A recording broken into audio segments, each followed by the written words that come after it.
Papalabas na sa Philippine Area of Responsibility ang Bagyong Christine ngayong araw habang inaasahan namang papasok sa weekend ang binabantayang bagong bagyo na pangangalanang Leon ayon sa inilabas na weather bulletin ng Philippine Atmospheric, Geophysical and Astronomical Services Administration o PAGASA.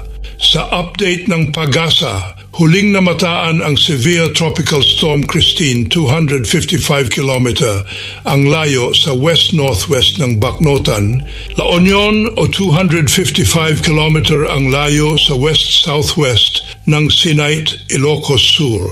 Taglay pa rin nito ang lakas ng hangin aabot sa 95 km per hour malapit sa sentro at pagbugsong aabot sa 115 km per hour. Kumikilos ito pa west-northwestward sa bilis na 15 km per hour. Pero ayon sa PAGASA, hindi nila inaalis na posibleng bumalik ang Bagyong Christine dahil sa bagong bagyong parating. Kaya nakataas pa rin naman ang tropical cyclone wind signal sa mga sumusunod na lugar. Pakinggan niyo po mabuti mga kababayan. Kaugnay pa rin po neto ni Christine, meron pa rin tayong tropical cyclone wind signal number 2, pero kung makakapansin po natin sa ating mapa, nabawasan na rin naman po ang ating signal number 2. Una na po dito sa northwestern portion ng mainland Cagayan, Babuyan Islands, Nueva Vizcaya, Apayao, Abra, Kalinga, Mountain Province, Ifugao, Benguet, Ilocos Norte, Ilocos Sur, La Union, Pangasinan, Nueva Ecija, Tarlac, Pampanga, Zambales at northern portion ng Bataan. Signal number 1 naman dito sa may Batanes, mainland Cagayan, Isabela, Quirino, Aurora, Bulacan, nalalabing bahagi ng Bataan, Metro Manila, Cavite, Batangas, Laguna, Rizal, Quezon, Occidental Mindoro, Oriental Mindoro, Marinduque at Romblon. Kasama na rin dito sa signal number 1 natin ang Palawan kasama na ang Calamian, Cuyo at Kalayaan Islands, Camarines Norte, Camarines Sur, Burias Island, northern portion ng Aklan, northern portion ng Antique kasama na ang Kaluya Islands. Inaasahang lalabas ng Philippine Area of Responsibility ang Bagyong Christine ngayong araw.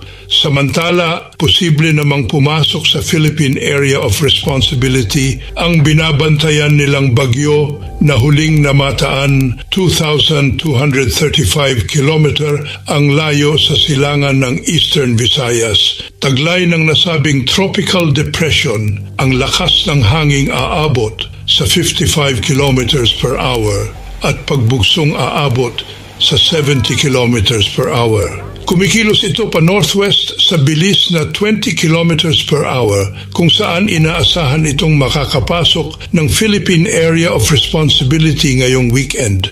Kapag nakapasok na ng Philippine Area of Responsibility, pangangalanan ang bagyo na Leon at ito ang magiging ika-12 bagyo sa bansa ngayong 2024. Laging paalaala po ng PAGASA sa ating lahat. Maging alerto, maghanda sa mga banta ng malalakas na ulan, lalo na po sa banta ng pagbaha o pagguho ng lupa. Huwag makipagmatigasan sa kalikasan o matigas ang ulo kung kailangang lumikas na po kayo dahil mahirap kalaban ang inang kalikasan. Narito ang ating weather update sa binabantayang Bagyong Christine at sa paparating na bagong Bagyong Leon. Pakinggan nyo mabuti mga kababayan ang ulat panahon mula sa Weather Bureau ng PAGASA. So update po muna tayo sa kanyang location. Ito'y huling namataan sa layong 255 km west-northwest ng Bacnotan, La Union at 255 km din ng west-southwest ng Sinait, Ilocos Sur. Sa ngayon, severe tropical storm pa rin ang kanyang category at ito'y may taglay na lakas na hangin na 95 km per hour malapit sa sentro at pagbugso na umaabot ng 115 km per hour.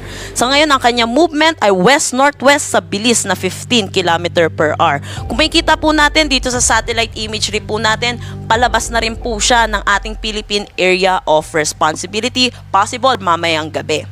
Sa ngayon, meron din tayong bagyo na binabantayan dito sa labas ng ating Philippine Area of Responsibility. Kung matatandaan po natin kahapon, meron po tayong bagyo at low pressure area. Sa ngayon po, bagyo na lamang po ito dahil po yung low pressure area po na ito ay sumali na rin po sa circulation netong tropical depression na nasa labas po ng ating Philippine Area of Responsibility. Sa kanyang location ngayon, 2,235 km east ng Eastern Visayas. May taglay na lakas na hangin na 55 km per hour malapit sa sentro at pagbugso na 70 km per hour. Movement po niya northwest sa bilis na 20 km per hour. Ayon naman po dito sa ating forecast po, possible po itong bagyong ito pumasok ng ating Philippine Area of Responsibility by weekend at papangalanan po natin itong Leon. Samantala kung makikita din natin dito sa ating forecast track, magkakaroon tayo ng looping dito sa may West Philippine Sea. Ito po ay may mga other factors po kaya nagkakaroon po ng possible looping po itong si Christine. Dahil din po meron po din magkakaroon po ng interaction with the northeasterly wind flow, southwesterly wind flow at ito rin pong possible na bagyo na papasok ng ating Philippine Area of Responsibility by the weekend. Update naman po tayo sa magiging track po neto ni Christine. Kung makikita po natin, yun po, palabas na rin po siya ng ating Philippine Area of Responsibility. Kaya asahan na rin po natin, possible din po yung mga paglayo po niya.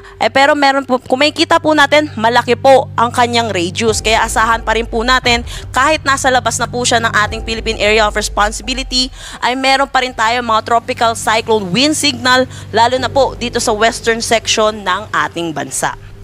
Ito naman po, dahil po rin po kay Christine, meron po tayong storm surge warning na nilabas kaninang 8 a.m. Asahan po natin ang taas ng alon na 1 to 2 meters dito po sa Ilocos Sur, La Union, Pangasinan at Zambales. Ayan guys, lalaki ng alon. Muntik tayo lumubog guys.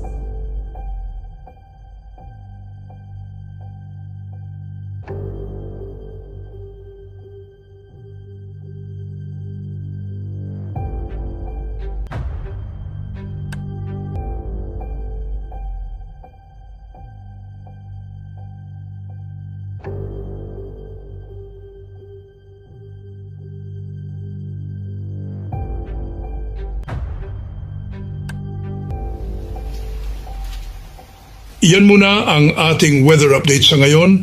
Maraming salamat sa DOST Pagasa sa pagbabahagi ng kanilang mahahalagang insight sa ating panahon.